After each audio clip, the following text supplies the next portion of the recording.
Hello students, और next topic is maximum power theorem. ठीक है बेटा, इसको हमने आपको क्वेश्चन के फॉर्म में लिखा है। What is maximum power theorem? Maximum power theorem क्या होती है? तो देखिए डेफिनेशन लिखिए हमने यहाँ पर।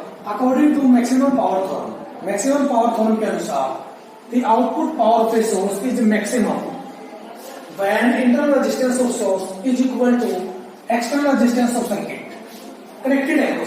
कहता है कि इस थ्योरम के अनुसार किसी भी सोर्स से जो पावर हम प्राप्त कर सकते हैं, ठीक है, वो पावर मैक्सिमम कब होगी? जब सोर्स का इंटरनल रेजिस्टेंस और सर्किट का एक्सटर्नल रेजिस्टेंस क्या हो जाए, दोनों इक्वल हो जाए।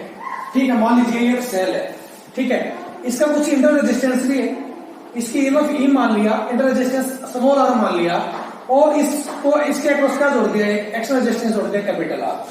तो इस सोर्स की पावर, आउटपुट पावर मैक्सिमम कब हो सकती है? जब ये यहाँ पर इस सेल का इंटरनल रेजिस्टेंस और ये एक्सटर्नल रेजिस्टेंस दोनों इक्वल हो जाए।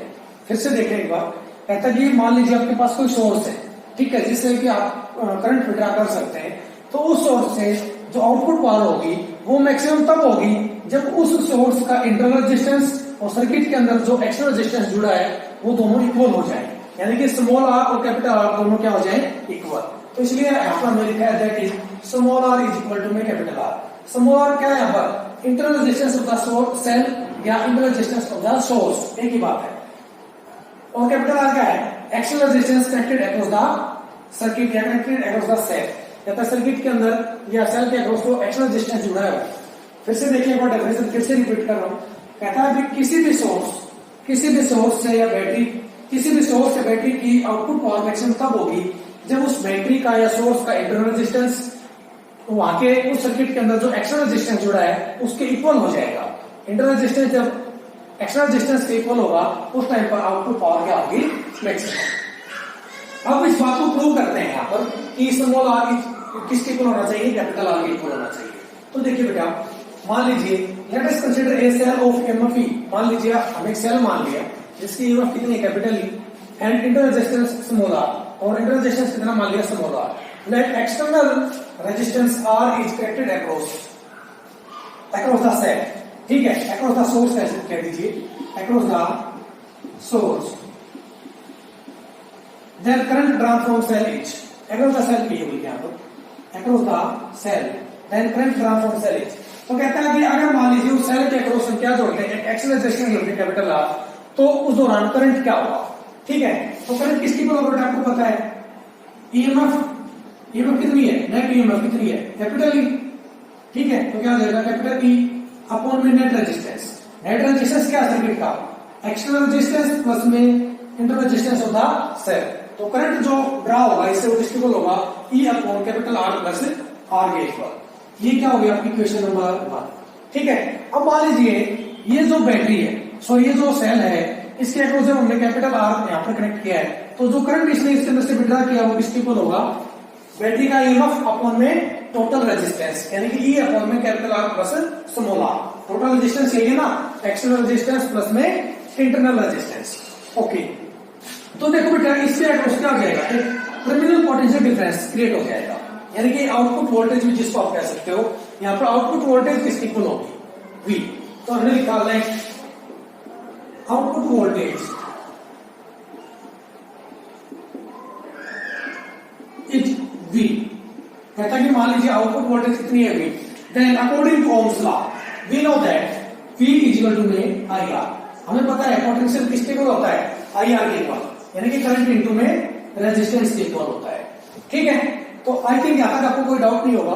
अब देखिए बेटा ऑब्वियसली बात है, जब यहाँ पर हमने क्या किया, ये रेजिस्टेंस यहाँ पर कनेक्ट किया है, तो इस रेजिस्टेंस की वजह से ये रेजिस्टेंस क्या करेगा, इसके अंदर से कुछ पावर विड्रॉ करेगा, या ये जो सेल है ये क्या करेगी, पावर अप्लाई करेगी किस पर, इस एक्सटर्नल रेजिस्टेंस पर, ठीक है। तो वो पावर किसके इक्वल होगी, तो आपको पता ही है पावर को कैसे लिखते हैं, V इंटू आई से, ठीक है। तो इधर लिखेंगे हम power transfer to external resistance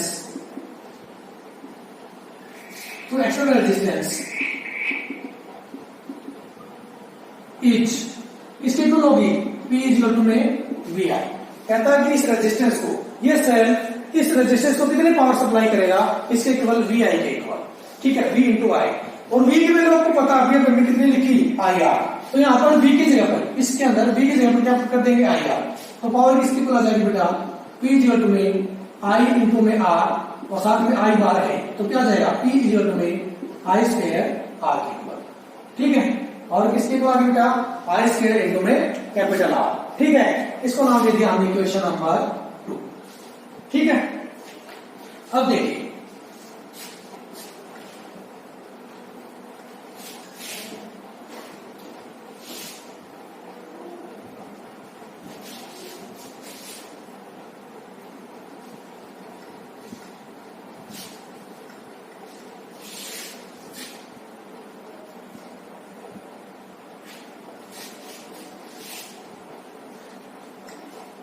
अब देखिए बेटा, अगर मैं इस आर को यहां से इस जो एक्सटर्नल डिस्टेंस हमने जोड़ा है, अगर इसको हम जीरो कर दें, ठीक है, इधर लिखता हूं capital R is equal to में जीरो। अगर एक्सटर्नल डिस्टेंस जो हमने जोड़ा है वो उसको क्या करते हैं, हम जीरो करते हैं। तो देखिए बेटा यहां से सर्किट कुछ ऐसा बन जाएगा आपका,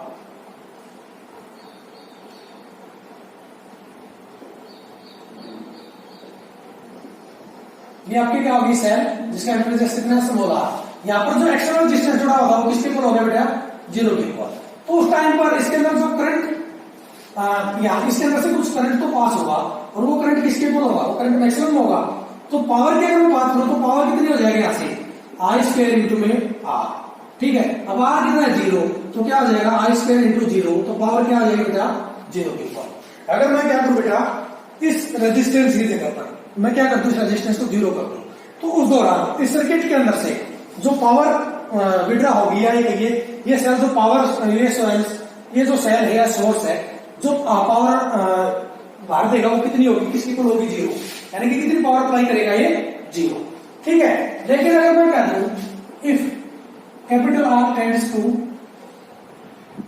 इन्फिनिटी, अगर कैपिटल आर यानी कि एक्सटर्नल रेजिस्टेंस को मैं इन्फिनिटी कर दूं, ठीक है, इस रेजिस्टेंस को मैं अनलिमिटेड कर दूं, इन्फिनिटी कर दूं, इन्फिनिटी तो नहीं कह सकते लेकिन बहुत ज्यादा कर दूं, ठीक है, टेंड्स टू इन्फिनिटी कह सकते हैं इसको, कि if R tends to infinity, अगर ये जो रेजिस्टेंस हमने यहां पर जोड़ा है, ठीक है, तो ये जो सर्किट होगा, ठीक है, तो अगर इस रेजिस्टेंस को मैं क्या कर दूं, इसकी इतना बढ़ा दूं कि नियरली इन्फिनिटी हो जाए, तो उस टाइम पर सर्किट हमारा कुछ ऐसा हो जाएगा।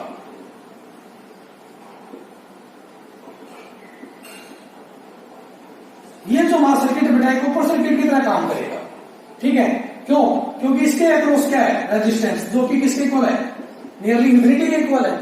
ठीक है, यहाँ पर क्या है, रेजिस्टेंस इनफाइनाइट रेजिस्टेंस है। जब इनफाइनाइट रेजिस्टेंस होगा तो इस आर्म के अक्रॉस कोई करंट पास नहीं हो सकेगा, यानी कि इस केस में करंट किसके इक्वल हो जाएगा, जीरो के इक्वल। ठीक है, तो जब करंट जीरो के इक्वल हो जाएगा तो पावर किसके इक्वल हो जाएगी, आई स्क्वायर इंटू में आर। ये हमारा फॉर्मूला था जो कि इक्वेशन नंबर 2 से प्राप्त हुआ था। तो आई की जगह पर जब जीरो पुट कर देंगे तो जीरो इंटू में समथिंग, ठीक है, क्या आ जाएगा, जीरो। तो इस टाइम इस केस में भी पावर क्या आ जाएगी, जीरो। तो देखो बेटा, जब इस सर्किट के अंदर रेजिस्टेंस को जीरो कर दिया तो भी जो आउटपुट पावर थी वो क्या थी, इधर जीरो। और जब इस रेजिस्टेंस को अनलिमिटेड कर दिया या इन्फिनिटी कर दिया तो उस टाइम पर भी पावर क्या होगी, जीरो। तो अगर मैं इसको क्या करूं, किसी ग्राफ की हेल्प से रिप्रेजेंट करूं, ठीक है, ये मान लिया अपना एक्सटर्नल रेजिस्टेंस और ये मान लिया अपने क्या आपकी पावर। ठीक है, तो इस केस में ग्राफ कैसा आएगा कि सर जब रेजिस्टेंस जीरो था, जब रेजिस्टेंस जीरो था, ओरिजिन पे जीरो होगा तो पावर भी कितनी थी, जीरो। लेकिन जैसे जैसे रेजिस्टेंस को इंक्रीज पावर बढ़ाएंगे, बढ़ेगी, एक लिमिट के बाद वो बढ़ना बंद हो जाएगी और फिर दोबारा से डिक्रीज होना शुरू हो जाएगी और नियरली क्या आ जाएगी, जीरो। इन्फिनिटी पर क्या आ जाएगी पावर, फिर से जीरो। तो देखो बेटा, इस ग्राफ से समझने की कोशिश कीजिए। देखिए, अगर मैं एक पॉइंट यहां कंसीडर करता हूं और दूसरा पॉइंट यहां करता हूं, ठीक है, बहुत छोटा सा गैप यहां पर लेना आपको, लेकिन इधर आपको नजर नहीं आ रहा होगा, इसलिए इस पॉइंट में थोड़ा सा ऊपर ले लेता हूं। ठीक है, तो इस केस में आप क्या देख रहे हो कि इधर यहां तक क्या हो रहा है, रेजिस्टेंस चेंज हो रहा है। जब रेजिस्टेंस चेंज हो रहा है तो पावर के अंदर कुछ चेंज आ रहा है। ठीक है, यहां पर क्या, जब रेजिस्टेंस चेंज हो रहा है तो पावर भी कुछ चेंज हो रही है, यानी कि इस केस में जो पावर है ना वो फंक्शन है किसका, एक्सटर्नल रेजिस्टेंस का। जो पावर है वो एक्सटर्नल रेजिस्टेंस का फंक्शन है यहाँ पर। तो यहां पर अगर मैं क्या करूं, उसको डिफरेंशिएट करता हूं। ठीक है, पावर को अगर मैं एक्सटर्नल रेजिस्टेंस के अक्रॉस क्या करता हूं, डिफरेंशिएट करता हूं, तो इस केस में क्या हो जाएगा बेटा, जब हम क्या करेंगे रेजिस्टेंस के अंदर चेंज करेंगे, जब रेजिस्टेंस को चेंज करेंगे तो पावर के अंदर भी कुछ चेंज आएगा, यानी कि जो change in power is not equal to zero, इसकी कुछ वैल्यू आएगी कि पावर के अंदर कुछ ना कुछ चेंज आएगा। Change in power with respect to resistance, DP by D R का मतलब यही है, change in power with respect to resistance, कि पावर के अंदर रेजिस्टेंस से क्या चेंज आया है। जब रेजिस्टेंस को चेंज किया तो उसकी कुछ वैल्यू आएगी, यानी कि चेंज जीरो के इक्वल नहीं होगा। लेकिन इन्हीं पॉइंट को अगर मैं यहाँ कंसिडर कर लेता हूँ, ठीक है, तो यहाँ पर देख रहे हो क्या पावर रेजिस्टेंस उतना ही चेंज है, इधर भी उतना ही चेंज है, इधर भी उतना ही चेंज है, लेकिन पावर में कम चेंज है। ठीक है, चेंज तो होगा अब भी यहाँ पर भी डीपी बाई डी आर क्या होगा, नॉट इक्वल टू जीरो। ठीक है, यानी कि देखो रेजिस्टेंस में चेंज इधर भी था, उतना ही चेंज इधर था, उधर उतना ही उधर किया है, लेकिन पावर के अंदर जो चेंज है, ये लाइन किसको दिखा रही है, change in power, real power. अब देख रहे होगे कि ये लाइन लंबी है, ये छोटी है, तो इसका मतलब क्या हुआ कि यहाँ पर जो पावर में चेंज आया है, ठीक है, वो ज्यादा है, रेजिस्टेंस का जो पावर में चेंज आया वो ज्यादा है, इधर गए तो कम, यानी कि जैसे जैसे हम ग्राफ में ऊपर की तरफ बढ़ रहे हैं क्या हो रहा है, change in power with respect to resistance क्या आ रहा है, जीरो।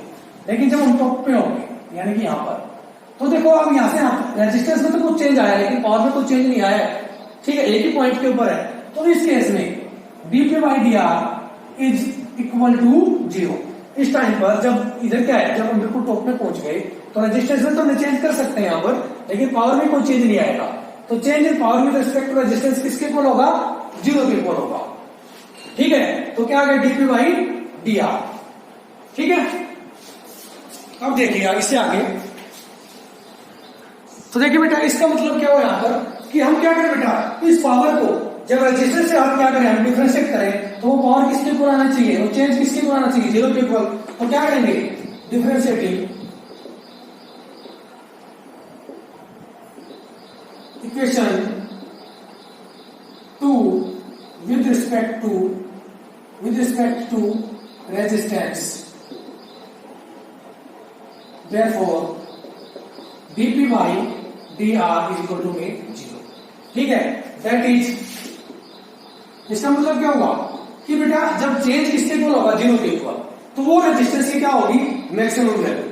ठीक है, कि जब रेजिस्टेंस को मैक्सिमम वैल्यू आ जाएगी, जब हम क्या करेंगे, इस पावर को रेजिस्टेंस के साथ डिफरेंस कट करेंगे और वो डिफरेंशिएशन अगर जीरो के इक्वल आएगा, तो इसका मतलब क्या आएगा कि अगर चेंज जीरो के इक्वल है तो रेजिस्टेंस को मैक्सिमम वैल्यू आ गई जिस पर पावर मैक्सिमम है। ठीक है, रेजिस्टेंस को क्या आ जाएगी, इससे मैक्सिमम वैल्यू, सॉरी पावर की, रेजिस्टेंस की वैल्यू मैक्सिमम वैल्यू आ गई जिस पर पावर की वैल्यू क्या है, मैक्सिमम, यानी कि इससे आगे रेजिस्टेंस को कितना इंक्रीज करते रहेंगे, पावर के अंदर चेंज क्या हो जाएगा, जीरो। ठीक है, फिर क्या होगा, एक लिमिट के बाद वो डिक्रीज होना शुरू होगा। तो क्या करेंगे, इस इक्वेशन को डिफरेंशिएट कर दें, तो पी की जगह क्या पुट करें, इधर आई स्क्वायर आर, तो क्या हो जाएगा D upon D are, P की जगह क्या पुट कर दिया अपने आई स्क्वायर आर। ठीक है, इक्वल टू में क्या होगा, जीरो के इक्वल। ये ध्यान रखना है कि ये जो चेंज है ना पावर के अंदर, वो किसके इक्वल होना चाहिए, जीरो के इक्वल। तो ही रेजिस्टेंस की हमारे पास वो मैक्सिमम लिमिट आएगी जिस पर पावर क्या हो सकता है, मैक्सिमम। अब देखिए बेटा, आपकी जो इक्वेशन नंबर 1 थी वो क्या थी, आर इक्वल टू में ई अपॉन में capital R plus small R. ठीक है, इस आई की वैल्यू को यहाँ पर पुट कर देंगे तो क्या आ जाएगा, D upon D R into में E upon capital R plus में स्मॉल आर का स्क्वायर, क्योंकि आई का स्क्वायर इधर, इंटू में कैपिटल आर इक्वल टू में जीरो। ठीक है, तो देखिए बेटा जब इस स्क्वायर को हम खोल लेंगे इधर, तो ये क्या बन जाएगा, स्क्वायर को खोल दिया, क्या बन गया, D upon D R into में ई स्क्वायर इंटू में आर, ये का स्क्वायर हो गया, आर के ऊपर जो 12 था वो आर मल्टीप्लाई कर दिया हमने यहाँ पर, upon R plus small R का square, R plus small R का स्क्वायर किसके बराबर होना चाहिए, जीरो के बराबर। अब देखो यहाँ पर जो ई स्क्वायर है ये क्या है, कांस्टेंट टर्म, इसको बाहर ले आएंगे तो क्या हो जाएगा, देयरफॉर ई स्क्वायर इंटू में डी बाई डी आर, अंदर क्या बच गया बेटा, आर अपॉन में आर प्लस में स्मॉल आर का whole square, capital R upon में capital R plus small R का होल स्क्वायर। अब देखो ये जो फॉर्म है ना आपकी कुछ ऐसी बन गई, D upon D x into में यू प्लस में, सॉरी यू अपॉन बी। ठीक है, तो अगर क्या करेंगे, यू अपॉन बी फॉर्म का आप डिफरेंशिएशन करते हो इसी के रिस्पेक्ट में, तो क्या आ जाएगा, जो नीचे वाली टर्म उसका स्क्वायर हो जाएगा, यानी कि v का स्क्वायर। ठीक है, क्या आ जाएगा, v का स्क्वायर, फिर ऊपर क्या करेंगे, v एच इट इज, यानी कि second term H it is into में डिफरेंशिएशन ऑफ फर्स्ट, यानी कि du, नीचे वाली टर्म एच इट इज ऊपर वाली टर्म का डिफरेंशिएशन माइनस ऊपर वाली टर्म एच इट इज और जो नीचे वाली टर्म है उसका डिफरेंशिएशन यानी कि डीवी। इस फॉर्मूले को या इस रूल को हम यहाँ क्या करेंगे, फॉलो करेंगे। ठीक है, तो इसका डिफरेंशिएशन करने के लिए तो ऊपर से रब कर रहा हूं, उसको ऊपर लिख रहा हूं, देखिएगा।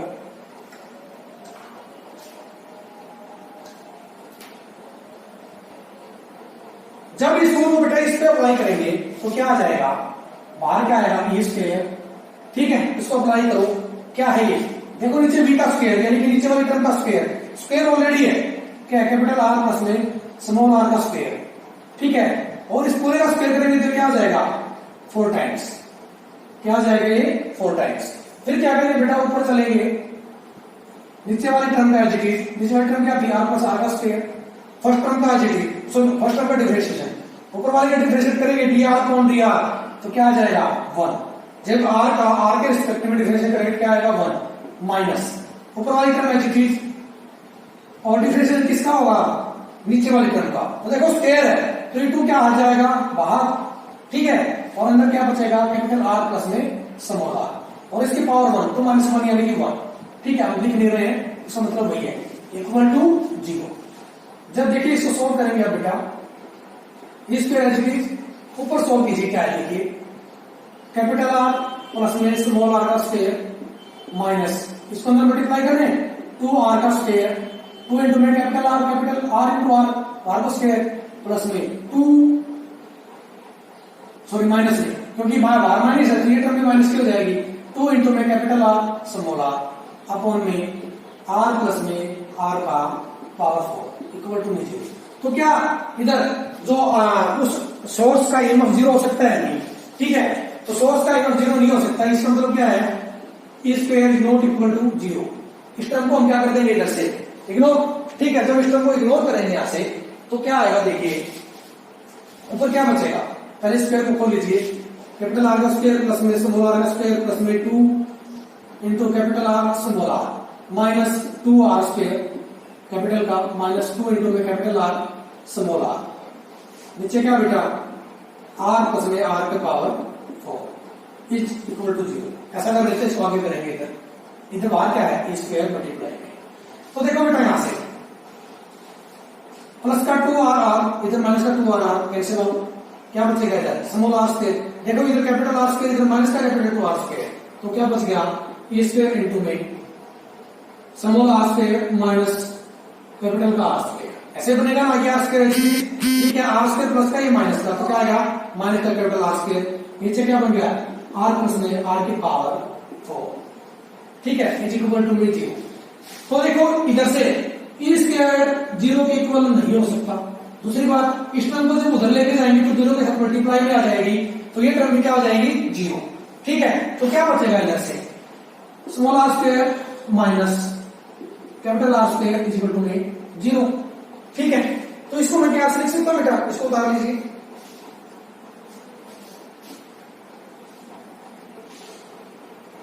इसको ऐसे लिख सकते हैं यहां से कि R square is equal to capital R square, small R is equal to capital R का स्क्वायर, स्मॉल आर का square is equal to capital R का square, therefore small R is equal to capital R. या इसको ऐसे भी कह सकते हैं, स्मॉल आर प्लस में कैपिटल आर इंटू में स्मॉल आर माइनस में capital R is equal to 0। अब ये टर्म 0 हो नहीं सकती, क्योंकि कुछ ना कुछ उनका इंटर रेजिस्टेंस और एक्स्ट्रा रेजिस्टेंस जोड़ेंगे तो 0 से ज्यादा ही आएगा, तो ये टर्म 0 हो नहीं सकती।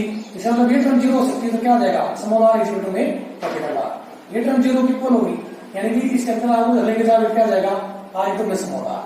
ठीक है, हमने को यही प्रूव करना था कि जब इंटरनल रेजिस्टेंस सेल का इंटरनल रेजिस्टेंस सर्किट के अंदर जो एक्सटर्नल रेजिस्टेंस इक्वल होगा उस टाइम पर पावर क्या होगी, मैक्सिमम। ठीक है, तो ये तो अपने प्रूव कर दिया। आपसे पूछा जाए कि मैक्सिमम पावर यहां पर कितनी डिसिपेटेड होगी, तो लिखेंगे हैंस मैक्सिमम पावर इज, देखो पावर का फॉर्मूला क्या था, P is equal to I square R, यानी कि जब आई वैल्यू पुट करते थे क्या थी, ई स्क्वायर अपॉन में capital R plus small R का स्क्वायर इंटू में स्मॉल आर, यही आया था। अब देखो बेटा यहाँ पर जब कैपिटल आर को हम क्या पुट कर देंगे इधर स्मॉल आर, कैपिटल आर और स्मॉल आर इक्वल होंगे ना, तो कैपिटल आर को जब मैं क्या कर दूंगा यहाँ पर स्मॉल आर के इक्वल पुट कर दूंगा तो क्या आ जाएगी पावर यहाँ से, ठीक है, पी मैक्सिमम लिख देता हूं इसको, क्या आएगी, इंटू में से मोलार, कैपिटल आर की जगह लिखा स्मॉल, नीचे क्या करेंगे हम, R plus small plus small, ठीक है, पूरे का स्क्वायर, यहाँ पर क्या बटेगा, जैसे पी इज इक्वल टू में ए स्क्वायर इंटू में स्मॉल आर अपॉन में R plus two R plus R क्या हो गया, टू आर का स्क्वायर, ठीक है, ये टू आर का स्क्वायर करोगे तो क्या आ जाएगा, ये 4r स्क्वायर, ठीक है, इस एक आर से एक आर कैंसिल आउट, तो पावर क्या आ गई, ए स्क्वायर अपॉन में 4r, ये क्या आ गई, वो मैक्सिमम पावर आ गई जब सोर्स का इंटरनल रेजिस्टेंस और सर्किट के अंदर जो एक्सटर्नल रेजिस्टेंस जुड़ा है, जब वो दोनों इक्वल होंगे तो मैक्सिमम पावर कितनी मीटर हो सकती है, जैसे ए स्क्वायर अपॉन में 4r, ठीक है। तो ये था हमारा इस यूनिट का, इस चैप्टर का last topic. Thank you very much.